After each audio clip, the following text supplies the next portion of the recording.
to the Witch Weekly editorial, where we go beneath the surface of the wondrous world of Harry Potter and try to get underneath the headlines, the assumptions, and the parts of the story people think they already know.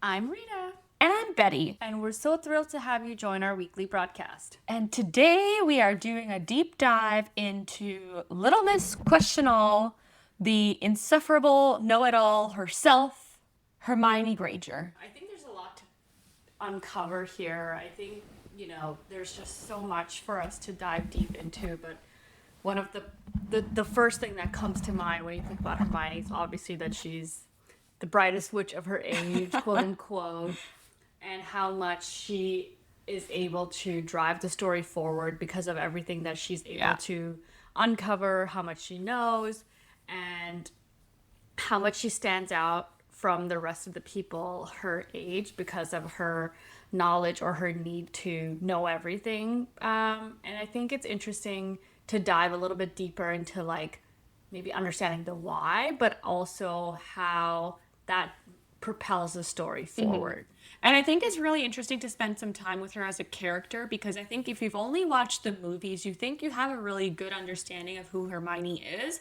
But and we talked about this last week in our episode about Ron, but I think if you've only seen the movies, you don't actually know who Hermione is. I think it's very one-dimensional in the movies. It's very much like she's painted as not the nerd, but perfect. She's like a little girl next door, a little not girl next door. Perfect. Yeah, and I think that because they combined Ron and Hermione into one character, you don't see the depths of Hermione necessarily the same way that you do in the books as a character, right? Because when you meet Hermione, she's this super trying hard, and it's easy, she almost comes from a very similar background to Harry in a sense of didn't know what this world was. Now you're being thrust into it. Obviously she had a very loving, supportive family, so very different than the Dursleys backdrop, but she is also coming into this world completely with a baseline knowledge of zero. She doesn't know anybody. She doesn't have any friends. She doesn't even know what makes this world work. And so when you meet her on the train, she's obsessively reading as much as she can. She's got all these books that are not even part of the syllabus because she's trying to show up. She wants to fit in. Yeah, and I think that's definitely something that stays with her throughout because, to your point, she's very much I don't know this world. I don't know people here, and it'll be difficult for me to make friends. So I'm just going to counter that by knowing everything about everything. And so it's very difficult, I think, for her to make deep inroads with people. Even she goes about it in an interesting way. She goes about it the wrong way, but if you take a step back and look at it more broadly, she makes really good friends with Ron and Harry. But if you think about it, she doesn't have any other relationships. She doesn't have other girlfriends or other people that she is close to. And I guess you could say that it's the same with Harry and Ron because they're such a tight trio. Whereas but I think it's different because one, Ron has all these brothers, so I think he has a lot of other people around him. Harry is just kind of different because I think that everyone wants to know him. Yeah, and so it's different for him. And he's the Quidditch star. He's the youngest player. He becomes part of the Hogwarts zeitgeist really easily. Yeah, but she doesn't really have that, I think. And so I think that's part of her character flaw is that, she builds a small community for her in this world, but she's not really able to expand that unless it's by extension of Ron or Harry, even her friendship with Ginny is really again we were talking about this with Ron is that he does that for Harry in the most notable way because we're in Harry's head all the time, but he does the same thing for Hermione too, right? Because there's that scene I think in book 4, and we're gonna get there later, but she always gets along best with Percy out of Ron's brothers more than even Harry does, or she has a really good friendship with Ginny, and again that's all an extension of Ron really just opening up his world for everybody that he's friends with, including Hermione. And I mean to Hermione, she obviously comes in with a little bit of that like chip on her shoulder as well, but she handles it in a very different way than Ron does, I think. And like she comes in at it with like, I don't know anything, but I'm going to do the best I can. I'm going to show up. I'm going to prove that I deserve to be here. And this is before even she knows about the blood purity stuff, right? So that has always, that insecurity has always been there with Hermione, even before she knew that there's this whole chunk of the population that considers her and people like her to be like second-class citizens. And I think her way of attacking that problem is just going to say, I'm going to be so good that you have no choice except to acknowledge that I'm here and that I'm like, that I belong here, essentially. Yeah. Because right from the jump, she's like, oh, I know everything. I've memorized this book by heart. Like, I'm already changed. My ties, like ironed. Like, I'm ready to go. Like, I've spoken to the conductor. There's so many parallels with her and Lily too, right? Like I know that like she's not like the new age version of Lily necessarily, but at the same time there's so many like tiebacks or call outs to like how Lily's portrayed when she goes to school too. There's too many similarities to ignore there. But not in a way that makes her belong with Harry. No, I don't think that necessarily. I just think that like she's very much, because if Lily is Hermione, then James is Harry, then people are gonna go, oh, so you are Hermione people. If you didn't listen to the Ron episode, go back and listen to that because you'll find our opinions very loudly. yeah, I'm not suggesting that it's a Hermione situation. I think it's more just that like they're both Muggle-born. They're both, you know, not like try-hards, but like kind of try-hards, really try to fit in. They're just both very smart and like genuinely stand above the rest. And multiple people have said that about both of them, that they're like the smartest witch of their age and things like that. But there's quite a bit of a difference between them too, in the sense that like regardless of like they're both being Muggle-born, Lily has a strong ally when she comes into Hogwarts, and it's not the same for Hermione, right? And so like it's not really the same in that sense. And like she's obviously very different from Hermione because like Lily's always seen as someone who's super charismatic and can attract people towards her, whereas that's not Hermione. And I actually thought you were going to go a different route with that, because I thought you were going to go more that second comment, and also the fact that like Lily was way more of a risk seeker, or not but like Hermione is way more risk averse. If Lily was not a risk seeker, she was at least risk neutral. I'm gonna go eco 100. But I just mean that Lily was like without like the swing stuff. Yeah, like you go right, like with the first time you meet her, she's 9 years old. She has no fear. She is going to do whatever she wants. She's like a true Gryffindor. Yeah, she is a real Gryffindor in that sense, because Petunia's like, Mom told you not to do that. She's like, I'm not hurting anybody. I'm going to keep doing this, essentially. Yeah. She doesn't care that something she's doing is scary or weird or like going to make her stand apart or what have you. She's and definitely more self-assured than Hermione. Yes. And I think that that's a very big like character difference, because I do think Hermione as a character is quite risk averse in that sense of like, but I think that's by design. Like Lily's documented to be the perfect person, aka the only person you should aspire to be like, because like Lily's never documented with any flaws. Yes. But I think that's the more call out. That's why there's more of a parallel with Ginny, I feel, because Ginny is very like, she has like a very spunky, like, I'm gonna get in your face. No, she's not painted as perfect, but I mean in that sense of the parallel, I think Ginny is more like, not like, obviously like she's not the outsider, she's not like there's like yes, exactly, versus like Ginny is way more like, she's got spunk, she's gonna like kick you in the ass, if she's mad at you, you're gonna know, and if she's got a point to make, you will hear about it.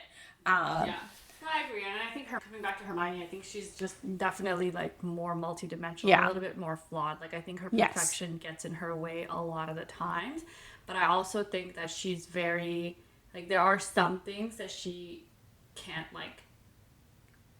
like let go let of. go of. Like It's a little she rigid. obviously is like is able to I think Zeno calls her that. yeah, like, she's able Rigid, limited. yeah, she like lacks that imagination. So like I think we've talked about this before, where it's like, okay, so you believe that magic can exist, but then you won't believe in the fact that there is divination, for example. Like she feels like it's quote unquote a woolly subject. Which I'm is like, silly. yeah, but you came into this world not knowing what any of this was. Yeah, so it's like, okay, so your imagination can take you a certain amount, but you can't. But like you can take her 90% of the way there, not 100%. Yeah, of the way and there. I think you see that throughout the books, and we'll get into it as we do, like, double click into all of them. Yeah. But yeah, it's very interesting. Yeah. Right at the start, right? She's trying to prove that, like, she's right and that she's smart, and she's doing, like, the charms class, trying to show Ron how to do the Wingardium Leviosa, and he's just like, give me a break, girl. Like, I don't know what I'm doing. Like, and obviously, Yeah, she's like, I know how to do it. and I'll yeah. show you. Yeah, and she is obviously trying to come at it from a perspective of like, I can I can help, but like in Ron's shoes, he's already like, listen, I have 6 brothers at home. My new best friend is the most famous person in the world. I can't do any of this, and you are like coming out of left field. And you're not even like from a magical household, and you know how to do this perfectly. Like, Yeah, come exactly. on. So like, and again, 11-year-old boy, not very high EQ, takes it out on her in like just this really rude, snarky way. And he's like, oh, she must notice that she's got no friends or whatever. And like then you have the Halloween feast, and then the troll comes, but then he has that immediate like, oh, I shouldn't have said that. And like ultimately they go fight the troll and they become friends, and when the teachers come, Harry and Ron are like, shoot, like what are we supposed to say here, because nothing we say is gonna make us look good. Which also, side note, that's ridiculous. Like they didn't let the troll in. Yeah, like they just It wasn't. They were just solved their there. problem. I Okay. don't understand what the issue is. It just, the house point system makes no sense. Judicial matters at Hogwarts, take them with a grain of salt. And so Hermione is the one who's like, no prompting meeting. She's like, okay, I did something wrong. You did something wrong. Let's try to like work together, figure it out. And like, she's like, I'm going to fall on the sword for this one because they came to Yeah, and bail I me think out. that's a big validation for her too, is because like, yeah, it was their fault, but at the same time, the fact that someone came back for Yeah. her, even though they weren't on good terms and Yeah. stuff. So I think it's like a big moment for the trio where like, obviously the bonds of like their friendship are formed there. So it's a very formative moment. It's always, and it's just like even in It's the a feel-good movies, it's factor. such a good scene. Yeah. It's like kind of perfect. There's that scene with, and then even Snape turns around and he has like this WTF expression on his. Alan Rickman, just great job on that scene, because he's like, bitch, what are you talking about, girl? No, you did not go looking for this troll. There is no way. Yeah.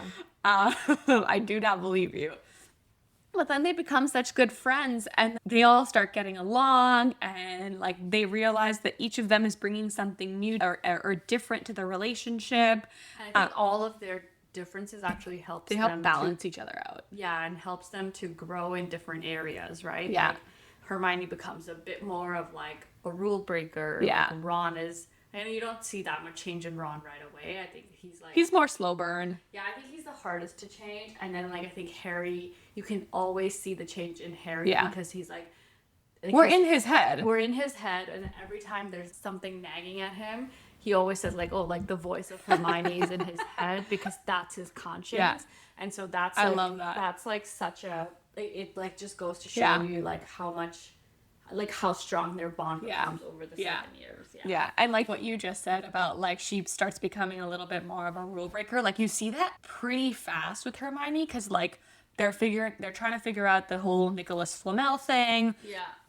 And then obviously Hermione goes away for Christmas, and Ron is gonna stay back with Harry, and she's like, try to like look and do as much research as you can. And Ron and Harry are like, we already looked everywhere in the library. And she just lights this match and like lets it burn. She's like, you haven't checked in the restricted section yet, and just like walks away because she's like, I don't want to do this and get my hands dirty, but you can and should. But then like again, that even changes later on where she will get her hands dirty. In like book 2 and onward. So it's just funny how like pretty like immediately between Halloween and Christmas, she has like this major like, you know what, the rules are there, but sometimes you have to bend them for the greater good. And I think as things get more serious and dark in the world, you see more and more of that, and I think that just goes to show you that she's able to, you know, use critical thinking along with like, the rule set logic in her that's so ingrained in her. And then obviously after Christmas, you've got the whole incident with the dragon, and they get in trouble for it, and then like Hermione like kind of shrinks back into herself a little bit of like after they get all those points taken away from them. She just her own thing. She's like not gonna put her hand up, not gonna draw attention to herself. Like she's still gonna like do the work, but she just doesn't want to like prove herself anymore. She just wants everyone to forget about her, up until the point where it's actually like they've gone to the detention, and then Harry has met with Firenze, and then they realize that like this is what's happening. Yeah, exactly. And I think a lot of that just, again, the duality of her character continues to show throughout the rest of the book. But I think like her shining moment is really at the end when she's able to help Harry through that last room. Because you know what's funny? Just right before that, I don't know if we talked about this, when they're going through the trap door, like you have like the flute, and then they fall into the chamber with the devil's snare, and then you have this moment of like, oh, like I know exactly what she's like. Oh, it doesn't like sunlight and heat, and Ron's like, okay, light a fire, and she's like, there's no wood, and he just loses his mind. He's like, you're a witch. You have your whole signature spell this entire year was that little bluebell charm. Whip it out right now. What are you doing? And so she like kind of like almost regresses backwards in that moment of stress at first. And then I think she gets over that, but it's so funny. And like, obviously there's going to be a very funny callback to that in book 7 at the end with the Whomping Willow. But it's just such a funny moment of like, Ron never sees her as anything less than the best. And neither of them do. I think that's the big differentiator between how they see her versus how, you know, certain like a Malfoy see her in the world. So But anyways, like in the potion room is really like her thing of like being able to see the logic and be able to solve a puzzle that like is not going to be, that supposedly is not going to be, you know, straightforward or is beyond magic essentially. And I think that's kind of helps to draw her back to her roots of like, you know, being smart and thinking logically. That's where she shines all the time. And again, it's a consistent thing for her throughout the books. Yeah. And like Harry says like himself of like, she's like, oh, this is just logic. It's just a puzzle. Most like great wizards don't have even a little bit of logic. They'll be stuck here forever. And Harry's like, yeah, so will we. We're a couple of 11-year-olds. Yeah. She's like, no, I got this. And then she reads it like 3 times. She's like, okay, you take this, you go forward. I'll take this, I'll go back, I'll get Ron, talk to Dumbledore. Everything's good. Bing, bing, boom. And it's just like she doesn't lose her cool. Well, except for the fire thing. She like keeps, and I think that's what Dumbledore calls out too in that speech at the end of the year when he's giving out the points to conveniently make Gryffindor win of like, like Hermione's like cool use of intellect while others were in grave danger. Right. That piece, and I think that really like her superpower of like she can like look at the facts and like look at the patterns and distill that into useful information. Yeah, exactly. Maybe Hermione is Claude. Maybe. The original Claude. She does know everything. She does know everything. Anyways, and then we have that, that kind of takes us to the end of the first book, and Harry gives them both his phone number. He's like, please call me. I don't want to have nobody to talk to for 8 weeks. And she is not the first one to call, which I think would have been much, much better for everybody involved. And then obviously Ron will break Harry out of, not prison, the Dursleys. Basically prison. There were balls on his windows. No Dementi what's-its though. And then Hermione's letter is like, I hope you didn't do anything bad to get him out of jail. Or, again, not jail. Out of the Dursleys, but I know you have, so want to be at Diagon Alley at this time and this place. Hope to see you there. You and Harry, just in case he is with you. Yeah, exactly. Yeah. But yeah, like obviously the major theme of book 2 for Hermione is the real introduction of like classism, racism, like the blood purity stuff, right? Of like that's the first time she has to go through it or like even learn about it. Like she doesn't like have visibility into it until, you know, like Malfoy is kind of spewing hate. Vitriol. Yeah. And like that's, I think she's always felt like an outsider, but it doesn't understand fully the concept of what that means as far as like the context of I don't think World she War. necessarily gets hate from other people because of that. I think it's really just from Malfoy and the Slytherins. Like, I don't...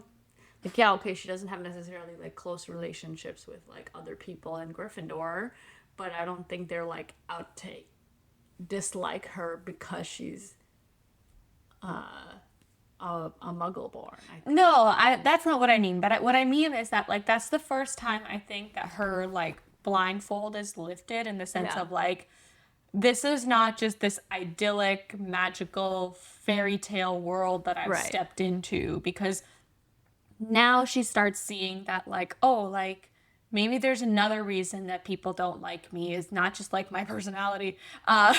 Maybe it's like because of who I am. And that, I think she starts noticing those patterns more and more as those books go on, because like, then she starts noticing in book 3, she knows months before everybody else that Lupin's a werewolf, but she's like, this is a very marginalized population. This person hasn't done anything to me.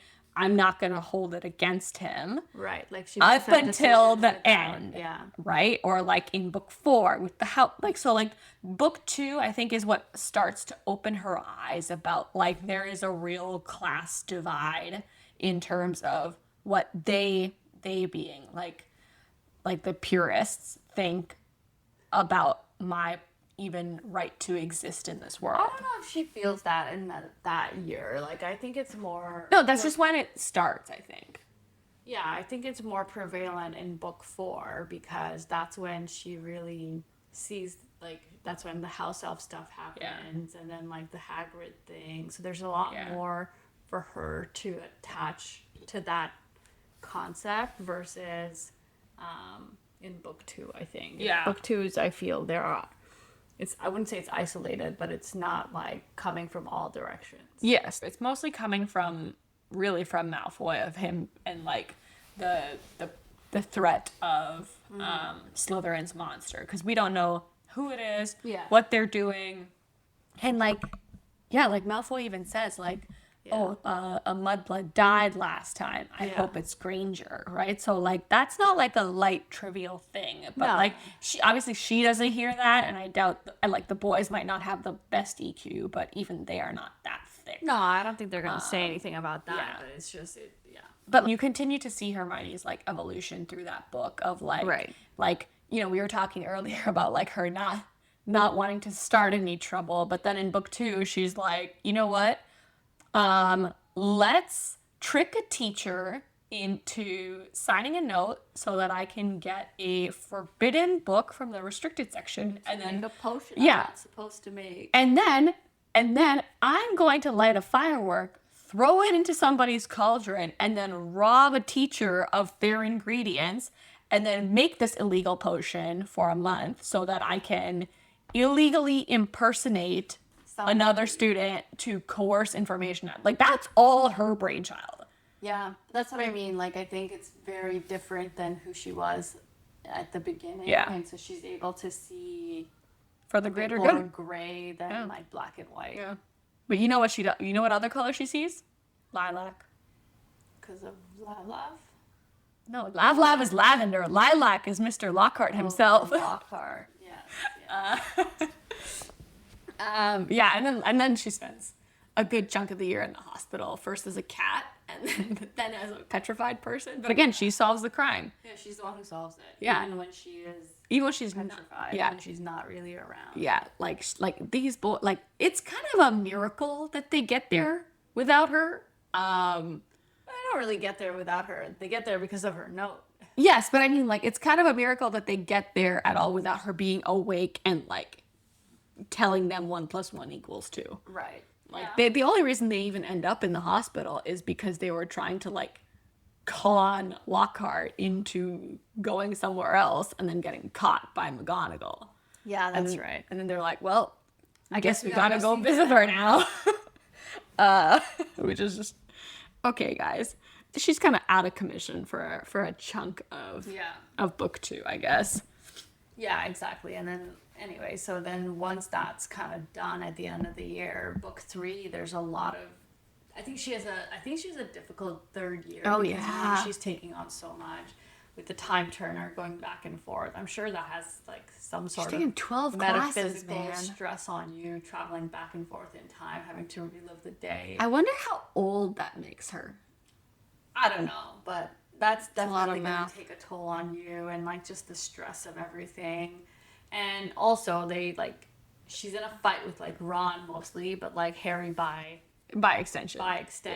for I would say Yeah. like not half the year, but Oh, a like chunk good of the chunk year. of the year. And it starts early. Like, it starts in the summer. Yeah, like they're always bickering, and then like it leads to a lot of like it's a very stressful year, Yeah. and then she has to deal with Lupin and like keeping Yeah. that secret, and then helping Hagrid, and like Yeah. all that type of stuff. It's very much like It's a tough year for Hermione. yeah, it's a very hard year, and I think this year and book 6 is when her and Ron have like Really two bad really falling big outs, yeah. fights. And I think that like this year, I think it's like it's not because like they have unresolved feelings, whereas Book 6 is very much just a jealousy this thing. is just very much like they can't figure it out because Yeah. like they're just both kind of being stubborn. Yeah. Like it starts even with though she's Crookshanks kind of right about and- everything. No, she's right about everything, but Yeah. you're supposed to dismiss her being correct about everything, right? Like, because it starts with like, I'm like your cat, and it like very quickly snowballs from there. Yeah. Which also Crookshanks was also right about everything. And then like you get like obviously like they start school, and Ron and Hermione are Ron is immediately sort of like, why are you taking so many classes? The schedule doesn't make any sense. And like, so she's already like kind of snippy with him because she's like, I cannot tell you. Stop asking. Quit poking at it. I have promised not to tell. Yeah. And so like, there's already a little bit of that underlying like tension there. And then every time it comes up, we're just supposed to like something else happens, and like your attention gets your diverted attention away until the very end. But then like, obviously you've got the whole Sirius Black and the threat of this guy who's going to like come after you. And her and Ron are quite snippy with each other for a big chunk of it. And the first time they like put their stuff aside is when their first Hogsmeade trip happens. Harry can't go. Yeah. And then they're like so sad for him. They're like, we're going to put our stuff on hold because what you're going much through, more not going on a field trip is much harder. Like, okay. First of all, how does the Hogsmeade economy work if you can't go there every weekend? There are other people who live there. Yeah, but like it's like a school adjacent, like it's right next to the school. You should be allowed to go whenever you want, especially if you're like an older student. Anyways, we're Different not gonna story. solve that. And then at Christmas, the 3 of them are the only ones who stay back in Gryffindor house. It's like 13 people in the entire castle that are there. Yeah. And then Christmas time. It starts off well. It starts off ends great. really poorly. And then Harry gets the firebolt, and she's right. It is from Sirius, and not a bad thing that we come to know later. But yeah, she's right. And she has the wherewithal to be like, hey, this really expensive gift just showed up. She's like, that can't be okay. that can't be normal. But again, this is where like her brain is like Working? no, it's just like it gets in her way of like her friendship or whatever. And she doesn't have the best approach. Like it's not like she approached Harry and was like, hey, like this is what I'm thinking. What do you think if we like talk to the teachers and make sure everything's good? Harry wouldn't go with that though. Yeah, but at least she would have like approached Not him. blindsided him.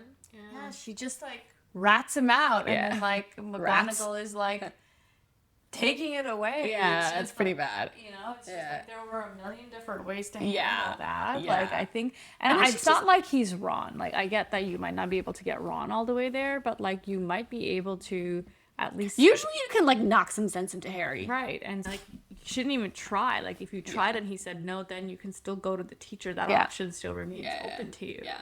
No, and like Ron, I think is already predisposed to like be mad at her because of like, I don't know, the nth time that Peter or Scabbers does like a fake murder scene with Crookshanks. So I think he's already predisposed to like not take her side.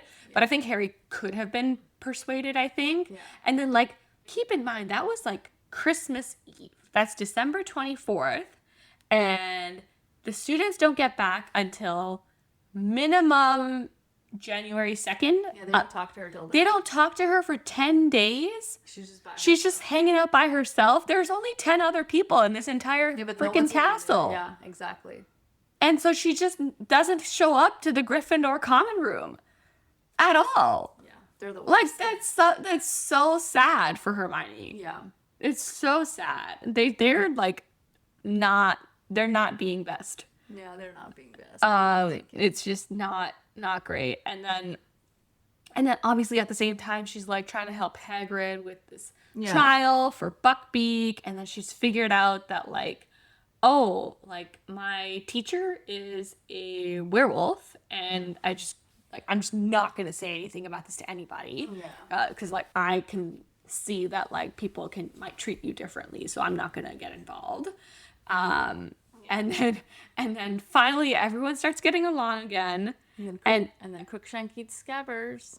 Which time? The second time. Because, like, the day that Harry gets the broom back is when, like, he finds the blood. Yes. And then they get into a fight again. Yes. And then Hagrid is, like, knocks some sense into them. But that's also, like, a few weeks later. Yes. Because, like, that's after Sirius Black breaks in again, almost kills Ron. Yes, and correct. And then Hagrid is like, oh, she was crying, and, like, you guys are idiots for treating her It should be, way. your friendship should be more important than broomsticks or rats. They still don't do anything. Yeah. And then, like, it's after Buckbeak's second trial. Yes, and then she comes to tell them like the April update. Or May. That's almost the end of the school year. Yeah. She's iced out for, like, at least 6 months. Yeah. And then after that, Hermione has, like, lost her mind. Yeah, she like quits divination. She's like, punches Malfoy deserved. Honestly, I hope they do that scene really well because I'm so excited for that. Yeah. She has a day. Yeah. And then she skips out on Charms class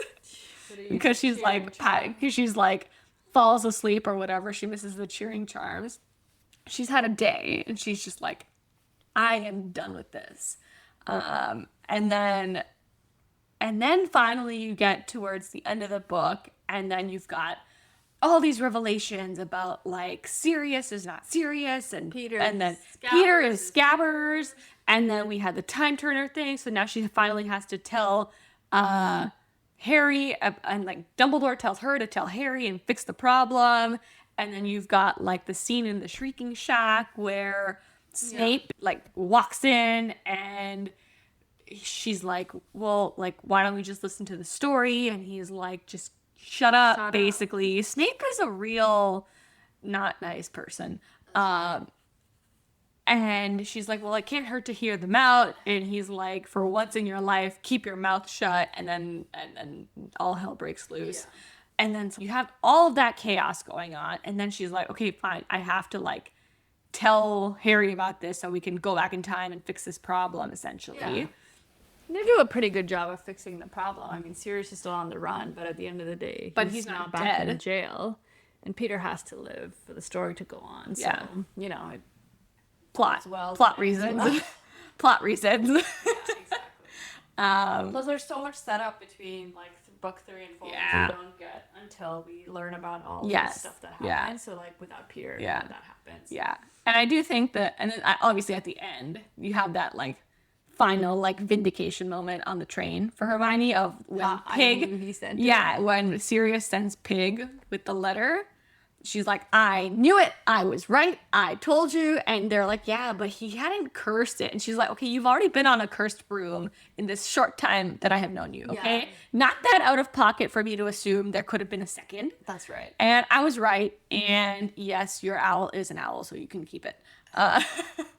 Per Crookshanks. Per Crookshanks. And then book 4 is a big one for them. Yeah, there's a lot. There's a lot in book 4. Yeah, like I think even when we start off with like I think off the first big scene is really the Quidditch World Cup where Hermione shows up, right? And like that's where she's Part of the family. part of the family, sees a lot of the other wizarding community. Yeah. Similar to Harry where she doesn't have exposure to that. So a lot of But she knows about it at but least. she doesn't have exposure. Yeah. It's different. It's one thing to read about it, but it's different to experience Yeah. it. Then there's like learning what house elves are. Ooh, like, yeah, she figuring gets in a out big fight with Percy. the fight with Percy, like who she's always gets along with, and like for her to see those Muggles being tortured. Oh, yeah. forever, like that. Must Dark have been, Mark. Yeah, like that must have been like an interesting, Traumatic. Yeah, scary and traumatic, and even Malfoy says that you don't want her to be seen. Yeah. You and like obviously everyone in the conversation knows the implications of that, and so I think it's a real. It's a wake up call. I think book 4 really is a bridge. Yeah, like a wake up call. It's like very much like gets her and Harry to understand the realities of the world because, you know, and maybe even Ron to a certain extent because like when they're when they talk to their like the older siblings. Oh, he's like, and- try me, why don't you? No Yeah, it's like- no one's gonna bother explaining this to me. Exactly. So I feel like they don't have context, right? Like they've always lived in a time of peace, Kind of a and bubble. so they don't know what it could mean and like how scary it was for people back in the day. So it's an interesting way to open the year and the book, and it doesn't really get any easier for the trio after Oh that. no, it's right? all downhill from there. Yeah. Ironically, the first fight is not with Ron. That's the second fight. The first Yeah. fight is Harry and Ron. Yeah, but like that, I think I think that shows like the stability of Hermione, right? Like I think it's very interesting that the trio has that. Like, So many fracture points. not fracture points, but like it's a good balance. Like when like Ron and Hermione are having a fight, then like Harry's kind of trying to mediate, but like doesn't do a good job. But like No.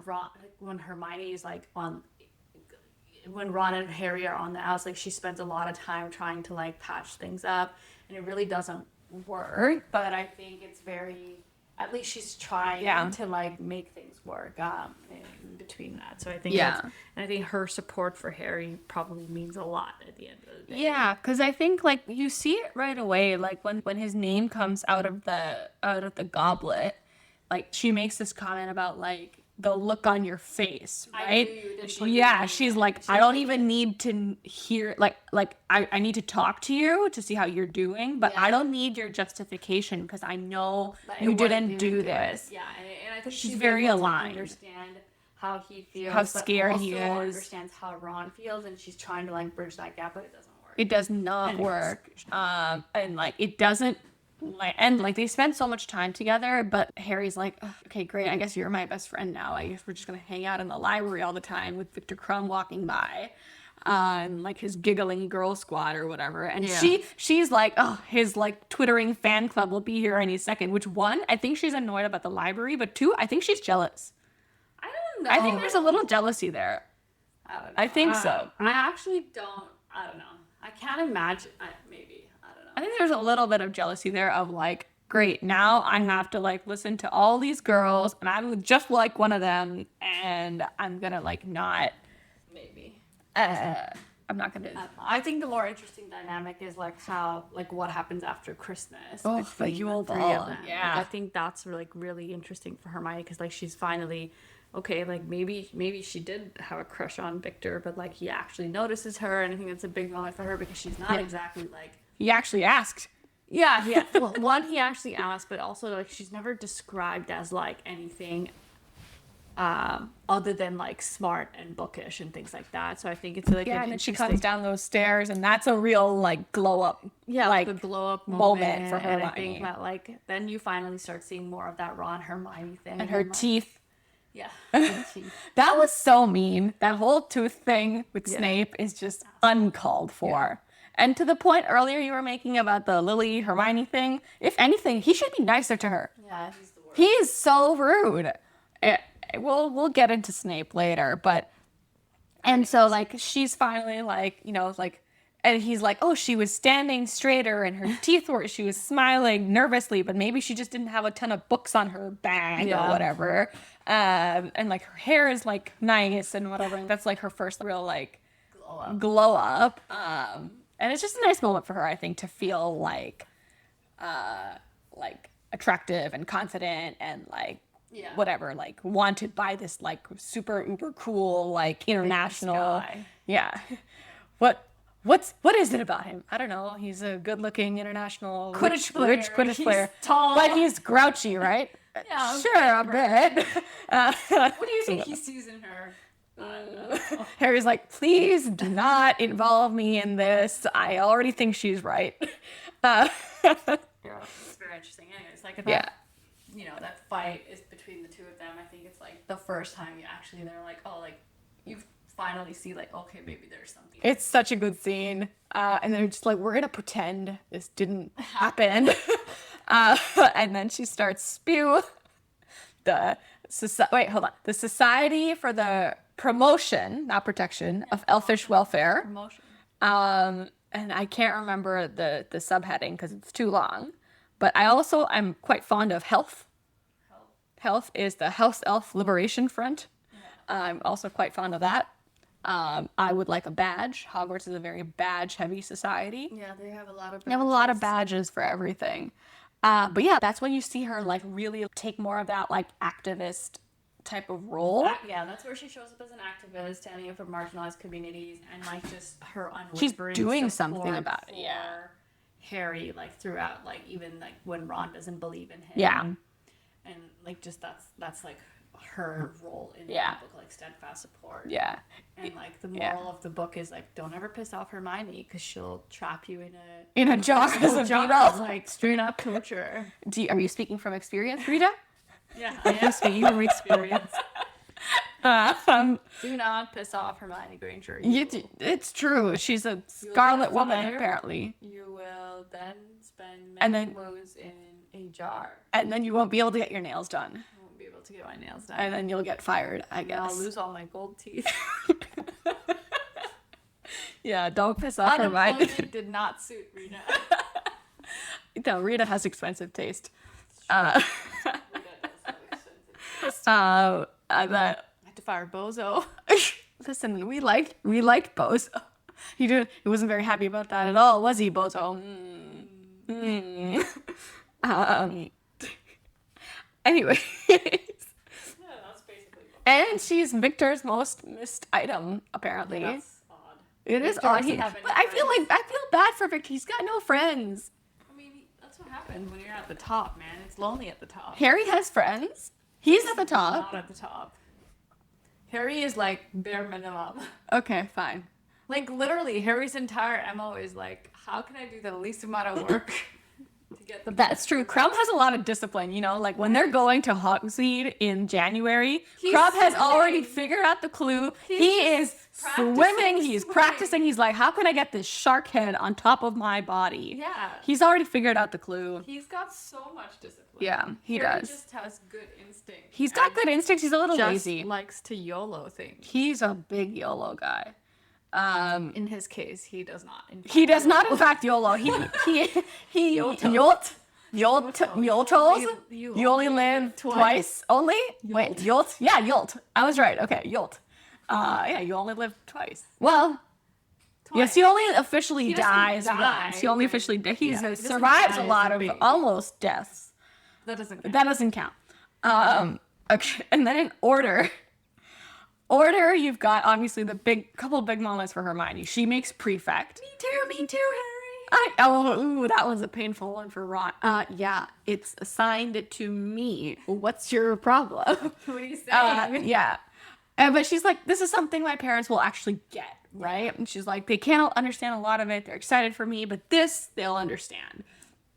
And then after they leave Grimmauld Place, there's like that immediate like moment of like the trio has to split apart because the prefects have to go to the prefect carriage, and then like Harry has to go sit with like Luna and Neville and Ginny. But not even Ginny, because like Ginny's like, oh, I'm gonna go meet Dean. I thought. No, that's in book 6. Oh, that's book 6. That's book 6. Because they also. Because she's dating Michael Corner at this time.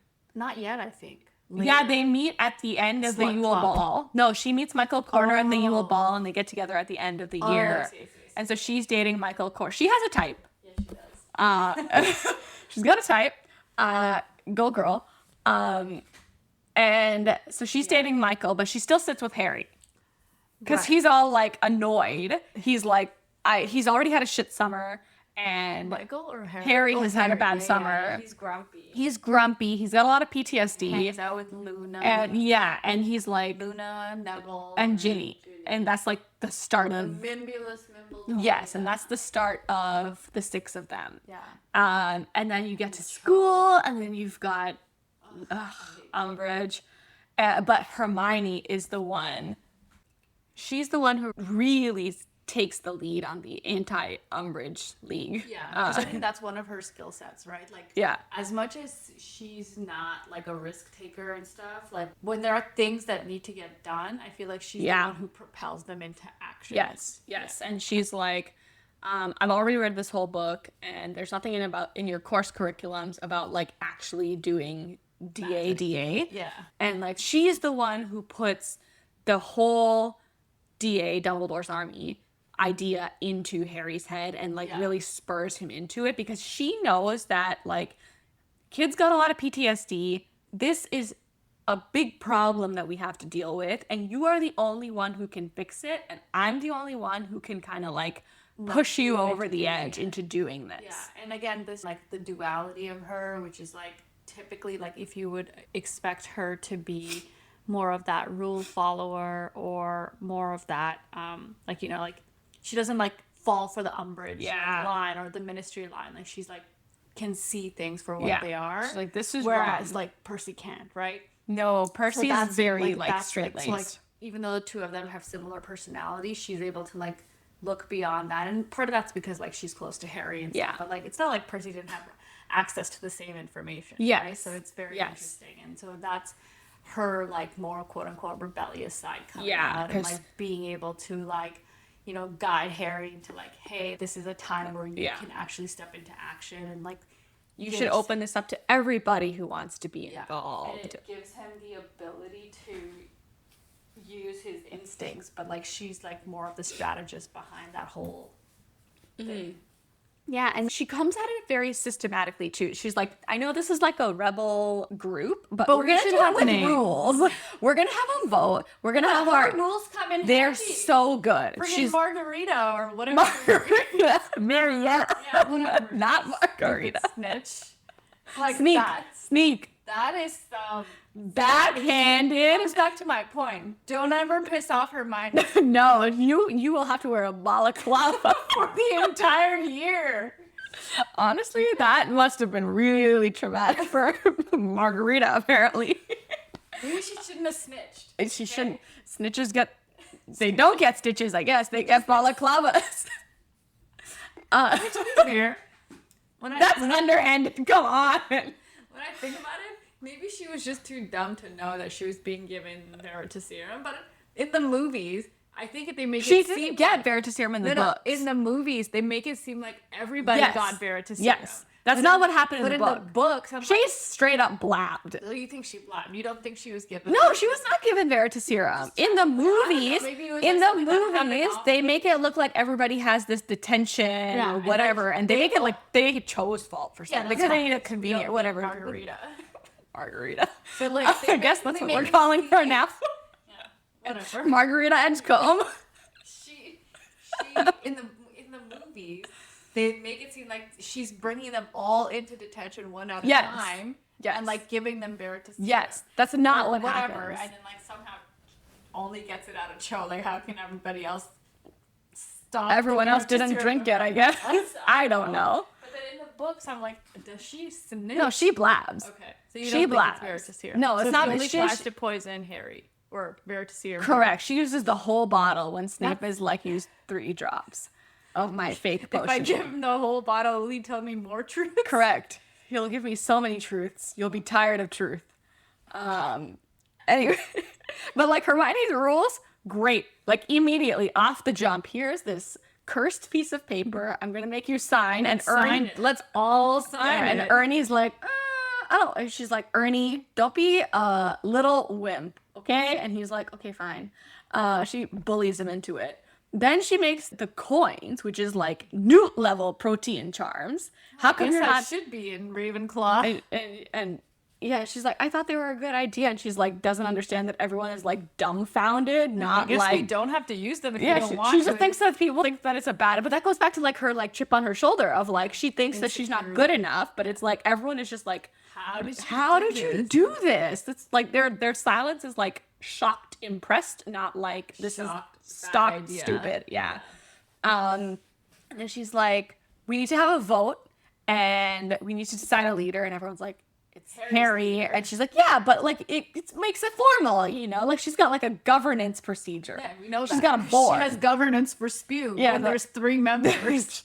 That's Harry, even you worse. can be secretary. Ron, you're You're treasurer. you're in charge of minutes, so you might as well take some notes out of everything we're talking about right now as an official record. Why would you make Ron treasurer? He has no money. I think that's the point. Oh, I see. It's on purpose. Okay, well then, good for her. I feel like it's twofold because 1, she makes him in charge of the money, and 2, I feel like Harry's very careless with money because he has it. That's true. Because it's like, oh, I lost. He's 10 careless with notes too. I lost 10 galleons, and Yeah. I was like, must be nice. That's true. He's like, yeah, well, I thought I lost my one. I had bigger fish to fry. Okay. Also, there but was he- a dark I mark. feel like even if he hadn't lost his one, he wouldn't have known. He wouldn't have noticed. Versus Ron would have been like, whoa, I had a whole bunch of change. Where did it go? Yeah.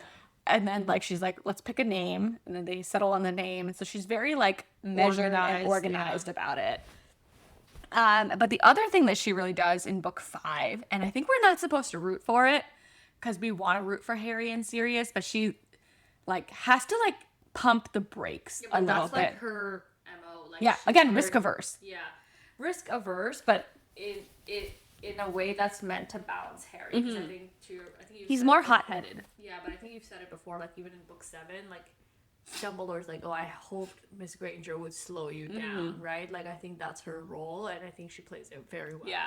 Yeah, and there's this one really great scene towards the end when Harry's like freaking out about Sirius, and oh no, this is before the Ministry, but this is during like after the Pensieve with Snape's worst memory, and Harry's like, I need to talk to him, and Fred and George and Ginny are like, we'll figure it out. We got your back, Jack. Always a way. And that's the first time Ron and Hermione have ever heard about it. And she turns to Ron. She's like, what do you think about this? And Ron's like, whoa. He's like, hey, whoa. And even Harry in his like very distressed state is like, this feels like very Molly and Arthur coded of like, she was like, hello, you need to have my back, not his. Fred also says something spoken like a true friend Yeah. in Weasley. Yeah, exactly. Which again, funny because like Molly is technically a Pruitt, Yeah. right? She's not like a. He says it to Ron. Yeah, I know, but that's what I mean is that like it's funny that like Molly and Hermione have that same attitude because they are not quote unquote true Weasleys. They marry into the Weasleys because Molly's a Pruitt and Hermione's obviously a Granger. So that's just a really funny moment. But then she's like, you know what, like, if like you really think that like Sirius is not there, like she's like, I don't think this is accurate because we know that Voldemort knows you. You have a bit of a hero complex, and like this is the exact type of thing he knows that you're gonna do, and this is why they wanted you to have these tools so you didn't fall for stuff like this. So like, let's not do this. Let's not jump to the bait basically, and he can't hear any of it. But she's like, okay, like again, Dumbledore, let's have Miss Granger slow you down a little bit, right? Of like, instead of like right after History of Magic Owl going straight to the Ministry, she's like, okay, let's try to talk to him. Let's try to figure out if he's there or not there or whatever. And then like ultimate, she's like, you know what? Like if we can't figure it out, I will go with you. Right. But now is like we have to do some sort of independent fact checking here before we like just jump the gun. Yeah, exactly. Yeah, and then so obviously we get that scene where Creature is like straight up just lying to Harry. Yeah, she can't see that. Well, yeah, she can't see it. But, you know. Well, because she's not there. She doesn't have her head in the fireplace. Yeah, that's true. So she doesn't get the intel. But for some reason takes her cloak off. They have a really bad time keeping their tools and using them the way that they should be. Yeah, but it's for plot reasons. But it doesn't make any sense. Like in the 7th book, Luna keeps the cloak on. Yeah, okay? for plot reasons. Luna For plot. Yes, he's the only Ravenclaw for a reason. And then obviously, so then you have the whole scene with she's like faking it to like pretend to get Umbridge off of Harry's case. To distract them. Again, like quick thinking. It's pretty strategic. Yeah, and like everyone all of a sudden like is almost like, oh, I guess she would be the snake, but it's like turns out that she's the only one who's like keeping them out of trouble, right? Exactly. And then she's like, okay, how are we gonna like? She's like, okay, we're gonna solve this problem. I mean, she has a plan with the centaurs. You should have just stopped talking like 2 sentences earlier. Yeah, exactly. Because you don't like horses apparently. They can probably tell horses are smart. Yeah, she should have just stopped talking. Yeah, she should have. And then obviously you have the whole thing in the Ministry, and like Harry's very like lured in by the archway, and she's the one who's like. But again, it's something she doesn't like. She doesn't know. Find the faith to believe in. Like, yeah. She can't hear the voices. Yes, so she doesn't get it, but she's like, something is not right here, and I don't know what it is. Yeah. But like we gotta keep moving. Like you cannot go through this archway essentially. Yeah. Versus Luna really has his back. Yeah. More but so she's than like that, right? Like she believes in like the the weird fantastical stuff. Yeah. And then like for all her EQ though, like after Sirius's death, spoilers, Spoiler. she's the one who's like keeps wanting to talk about Sirius, and Ron is the one who keeps having to like check her. Yeah. And then like you have the end of book 5 where Harry's like, yeah, you know, like this is a new kind of phase of the world or a new stage that we're gonna head into, and because it's all out in the open, and like everybody knows that. Yeah. You know, like the tides have changed. Yeah. Because there's still a lot of denial in the 5th book. Oh yeah, and there's finally that like breakwater moment of like Hermione has like she's gotten you out of your beetle jar, and she's like had like Rita write this massive expose and like go against the Ministry, and everything's out in the open. I think that starts to help after the breakout and stuff. But again, like how she's able to strategize. Yeah, she has the forethought to like kind of turn tide as it goes because she's like, on. they're using the press against you. Let's use the press against them. Because you have to get your story out somehow. Exactly. And then, you know, we get to book 6. She hasn't spent a lot of time with her parents because once again, we get into book 6. She's already at the Burrow. She's already at the Burrow. And Harry's only at the Dursleys for like a 2 fortnight. weeks. A fortnight. 2 weeks. And she's there even before him. So So even if she got there that day or like the day before, she's basically at home for 2 weeks. yeah, that's like 10 days, maybe. Wild. Will be wild. And so like she's just like such a fixture there. And like you gotta wonder about like what's going on at the Granger household. Sometimes I wonder if she put the spell on her parents earlier than before 7. What reason?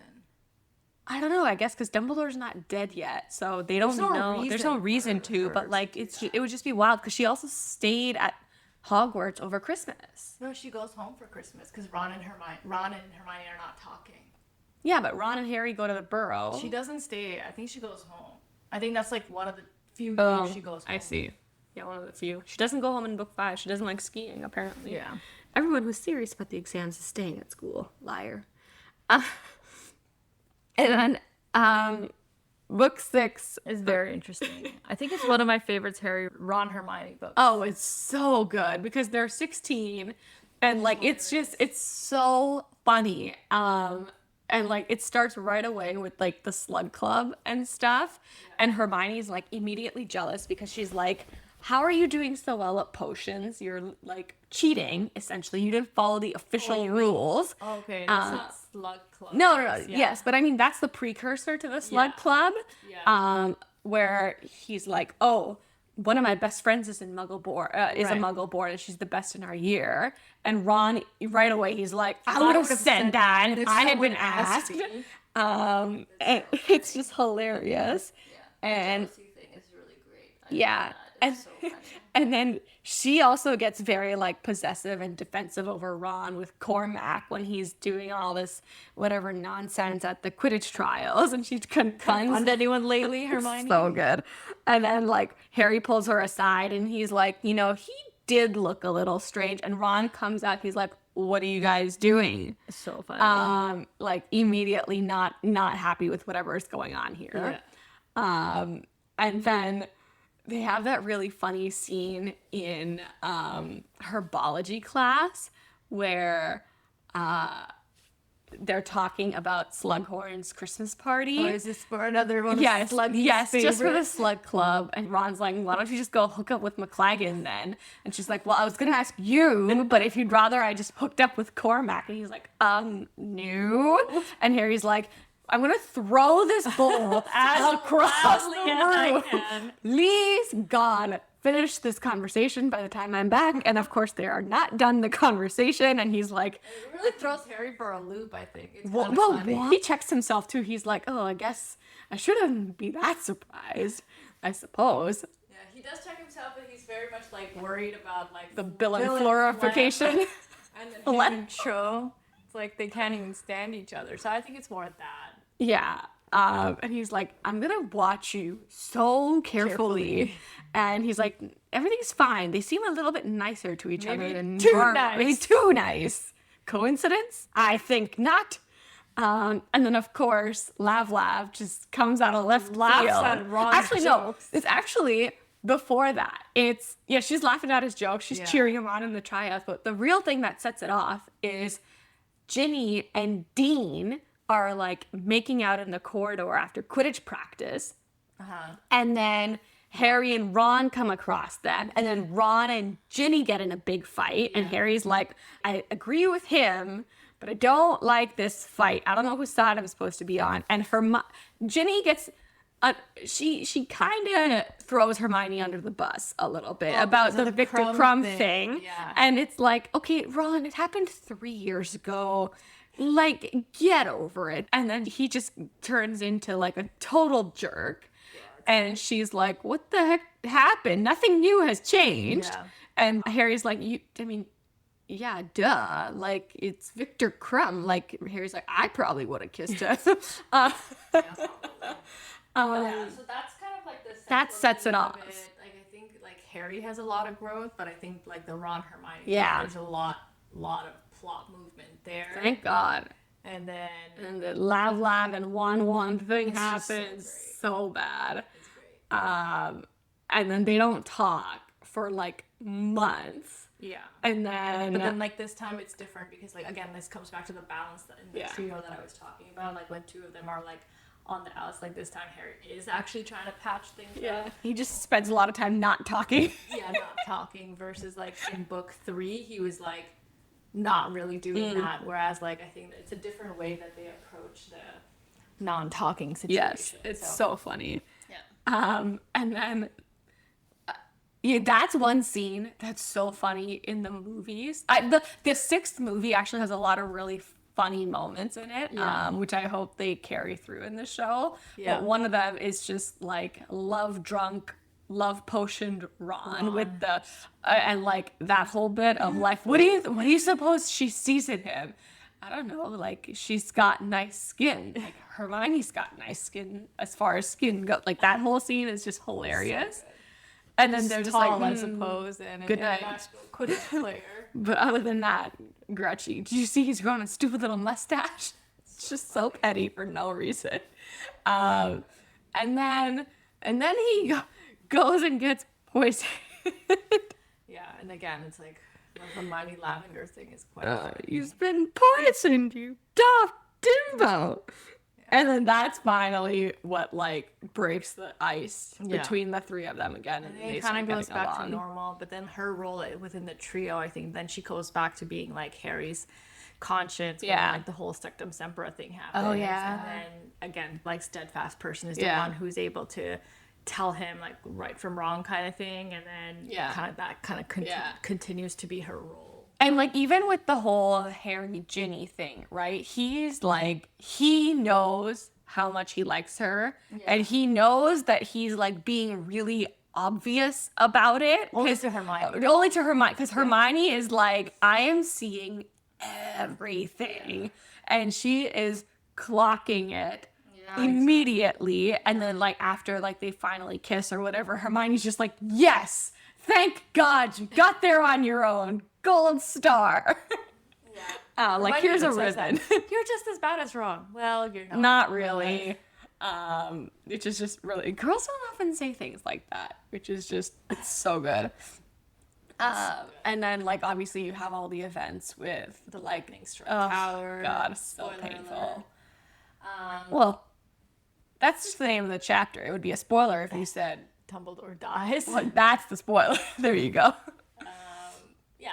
And again, like I think how we feel about that death is like really very well narrated through Hermione, because she's the only one capable of showing any emotions, because like his death is like such a big milestone marker in the story, but like Harry's obviously unable to process all of that stuff, and so I think how the reader feels is really showcased through Hermione's like words or Hermione's feelings, etc. So also, like, let's not forget that she was the one who knew something was going on with who the Half-Blood Prince really is, right? She was the one who was picking away at that mystery the entire time. She was the one who found Eileen and whatnot, right? Yeah, exactly. And even after the funeral, and like we don't know this until much later, but right after the funeral, she goes back and she has the wherewithal to be like, we are about to leave. Summon the Horcrux books. We are about to go on this like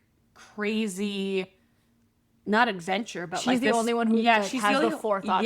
She has the brain to be like, we need as much intel as we can get because this is not enough to go off of. And I think it's very interesting that Harry, like even Dumbledore says, you should tell them everything that you see. Yeah. It's weird that he didn't just bring them along for the. But I think you need like Harry Dumbledore bonding moments. Yeah, but I think because you have to cement that role like much more closely, because you just spent all of fifth year like ignoring him. Yeah, it's fine. Like, I'm not upset with that. I just mean the fact that she's able to like latch onto every detail of what Harry tells her and formulate a plan on that. Like again, goes back to like her role and like why she is like such a smart and like astute character, and without whom like Harry can't get through the seventh. I mean, they wouldn't last 2 days without Hermione. Harry doesn't really have a plan. Right? Like, he's got instincts, he's got vibes, but Hermione is the one who's like, let's try to, like, I've got the Polyjuice Potion, I've emptied out my bank account, I have sent my parents to Australia, which, okay, Monica and Wendell Wilkins or whatever. Is it Wendell? Anyways.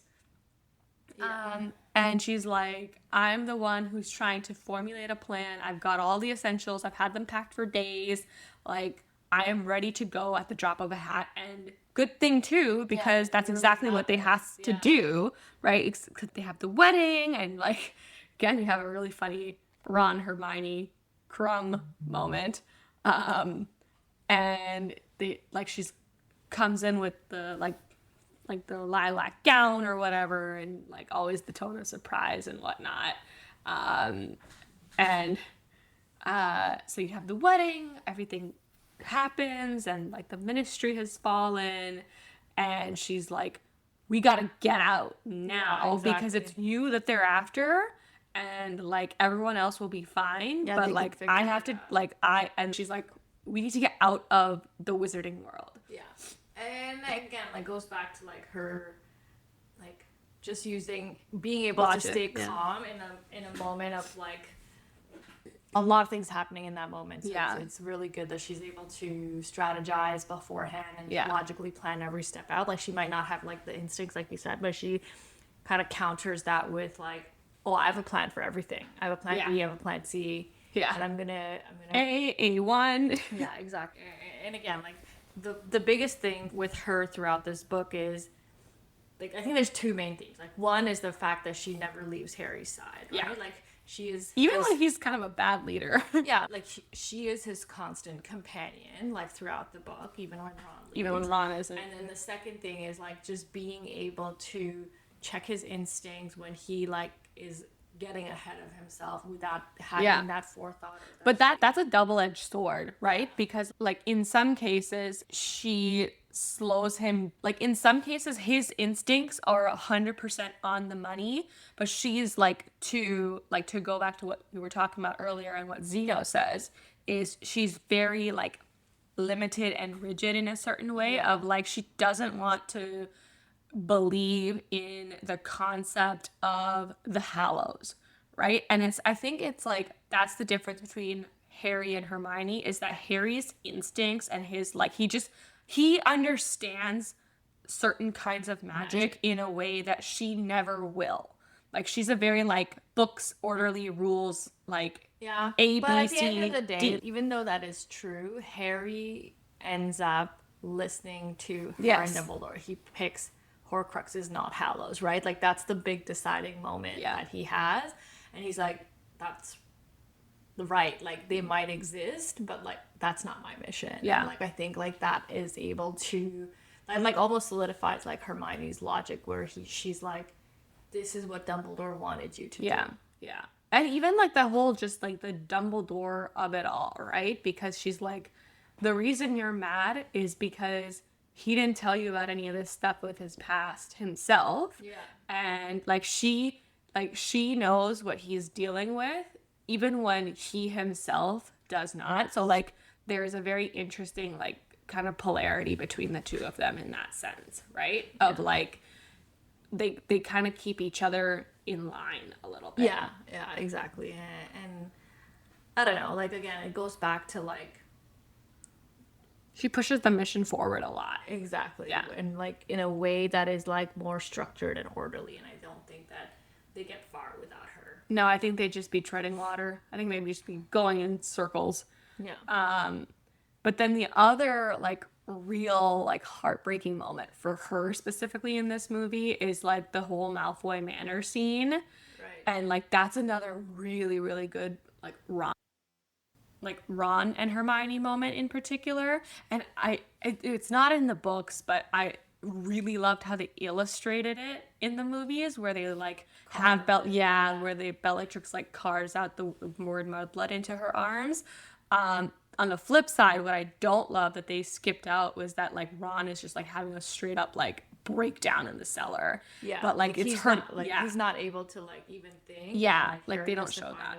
Yeah. Because like that's like yes, exactly. Because it's like it goes back to the balance. And like she is like a part of who they are, and like the fact that they like and Harry's just like pulling things out of the moleskin pouch. He's like, something in here's gotta work. He's like rattling stuff, Yeah. and like he doesn't know what to do because he's like, this is not just like some person. This is like a part of like our family that isolated her to Yeah, like, he definitely torment. feels responsible because Yes. he's like, these people have been with me They're only here forever, because and like I they're asked only them. here because of me, and like where have I brought them, and like Yeah. again, like he's definitely feeling like that on his shoulders. Guilt. Yeah. Yeah. Yeah, for sure.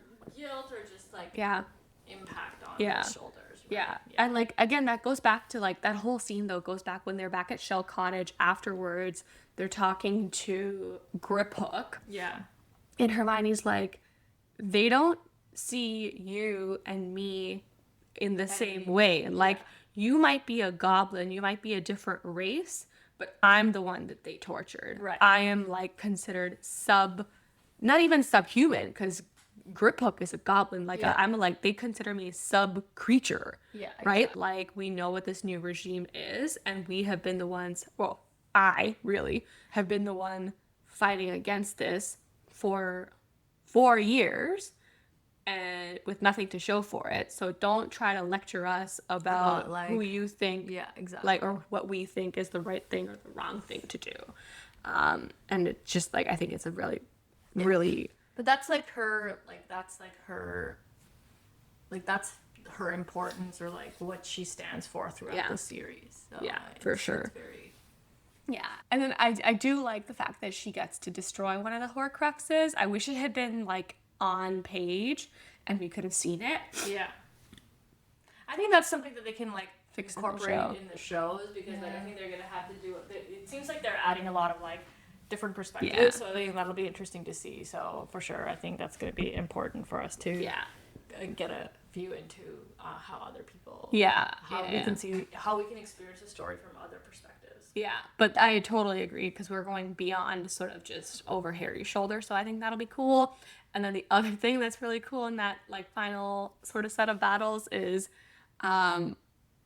like Ron has finally like heard what she's been saying about like fighting for marginalized people. It takes him a while. Yeah. Took him a while, but he got there of like, and he's like, do we get the house elves? And Harry's like, we want them to fight. And like, that's a totally different attitude. And Ron's like, no, dum-dum. Yeah, we should tell them to leave. We can't order them to die for us. And that, I think, is really what is the like trigger moment for Hermione. Above all things, like that's what she values, is that like she wants someone who has the empathy and like the understanding of what it means to be quote unquote like And someone that lesser. She doesn't see that, but she obviously doesn't see how he reacted when she was being tortured. Yes. But I think that that's like a really good moment for the Yeah. two of them, and Yeah. like how something like that can finally like break Finally, through all the yeah. noise. That's finally what pushes the 7 two of years them in the together making. 7 years later. And then obviously, I was mentioning it earlier, but when they're going down into the Whomping Willow, we have a reversal of that scene from book one of like, Ron's like, oh, if only Crookshanks was here. And Hermione's like, are you a wizard or not? Like, Yeah. use your wand, use the spell that I taught you 7 books ago, and then you made fun of me and you made me cry, and the troll attacked us. There's a lot of Remember that? interesting callbacks, so it always makes it interesting when Yeah. you've like kind of been through the story a couple of times. Yeah, for sure. But yeah, I just think it's just nice to see Hermione's evolution and just her place as the brains behind the operations more than anything else, I guess. And like the one person that Harry is able to count on. Like, Yeah, she's his conscience. Yeah, Yeah. throughout, because that's who he checks in with. That's like his guiding force, I think, throughout the story, even more so than Dumbledore, I think. And like, there are instances where like they're not talking, but I don't actually think that that's ever because like Hermione stops being there for him. I think It's more because just, of like, Hermione. It's because of Harry. It's because of Ron. It's always Yes, but that's Ron why is he's the catalyst. Yes, but Harry always chooses Ron's side. Yeah, I think he chooses Ron's side on the Scabbers thing, and on the broom thing, it's very much like I don't think that it's ever like Hermione saying I don't want to talk to you. It's all like I think that's her like role. Yeah. She's always like there in the background. So Yeah, like the only time Harry is mad at her. He's not just mad at her. He's mad at everybody in book 5. That's just PTSD. Yeah, like I don't think there's ever a fight between the three of them that's Hermione being mad at Harry. That's what I'm saying.